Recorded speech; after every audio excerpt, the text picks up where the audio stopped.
तो एक्सरसाइज 8.2 का पहला question A B C D एक क्वाड्रिलेटरल है, चार साइड वाला, ठीक है, जिसमें पी क्यू आर एस ये मिड पॉइंट है। ए बी का mid point P, B C का मिड पॉइंट क्यू और सी डी का मिड पॉइंट आर और डी ए का मिड पॉइंट एस है, ठीक है। ए सी इज़ अ डायगनल, ए सी एक डायगनल है इसी quadrilateral A B C D का। आपको प्रूव ही एक सारे पार्ट करने हैं कि एस आर जो है वो पैरेलल है ए सी के, एस आर जो है वो हाफ ऑफ ए सी है, ठीक है। तो फर्स्ट पार्ट इसका प्रूव करते हैं। सबसे पहले आप ले लो ट्राइंगल डी ए सी। क्या ले लो? ट्राइंगल डी ए सी। तो इन ट्राइंगल डी ए सी क्या लेना है? Triangle D A C, in triangle D A C, ठीक है, दिख रहा है। ट्राइंगल डी ए सी को ले लिया। डी ए सी ट्राइंगल में देखो ध्यान से, S is mid point of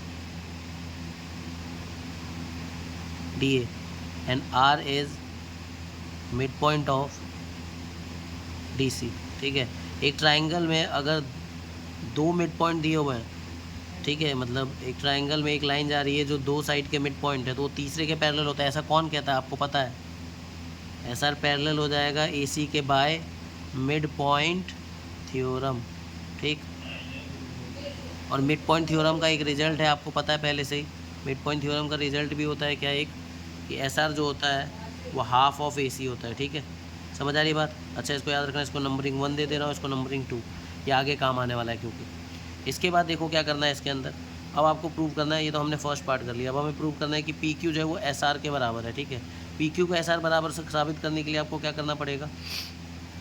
आपको साबित ये करना पड़ेगा, इस तरीके से आप लोग ए बी सी लो, angle triangle A B C लिया। ट्राइंगल ए बी सी के अंदर अगर आप ध्यान से देखो, P is mid point of A B and Q is mid point of B C. यहाँ पर देखो पी जो है वो ए बी का मिड पॉइंट है, क्यू जो है वो बी सी का मिड पॉइंट है। अगर ये इस ट्राइंगल में ए बी सी में ये दोनों मिड पॉइंट है तो ये इसके पैरेलल होगा, यानी कि पी क्यू जो है ऐसी ए सी के पैरेलल हो जाएगा। तो पी क्यू पैरेलल हो गया किसके? ए सी के, ठीक है। इसको थर्ड इक्वेशन मान रहे हैं हम लोग। और हुआ कैसे? By mid point theorem M P T, mid point theorem short में लिख रहा हूँ। अगर ये पैरेलल है तो पी क्यू जो है वो हाफ ऑफ ए सी हो जाएगा। मिड पॉइंट थ्योरम का ही रिजल्ट है ये, ठीक है। इसको फोर्थ मान ले रहे हैं, ठीक।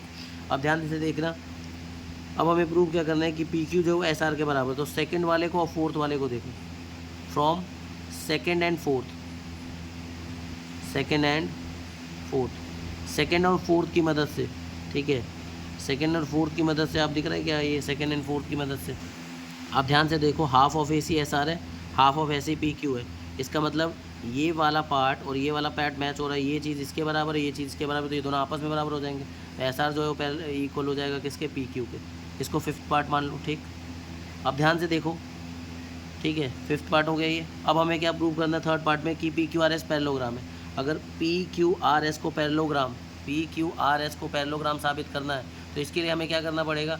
अगर पी क्यू और एस आर को बराबर साबित कर दें, जो कि हम कर चुके हैं, और पी क्यू को एस आर के पैरेलल साबित करेंगे, जो हम करने वाले हैं। फ्रॉम फर्स्ट एंड थर्ड देखो,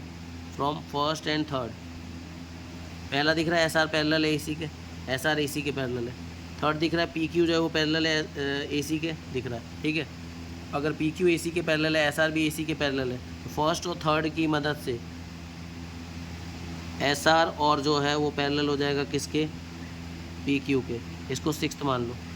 तो फिफ्थ और सिक्स्थ की मदद से, फ्रॉम फिफ्थ और सिक्स्थ की मदद से क्या हो जाएगा?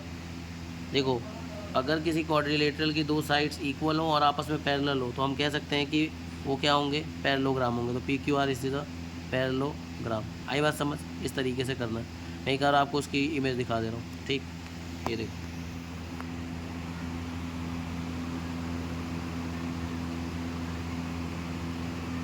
ठीक है।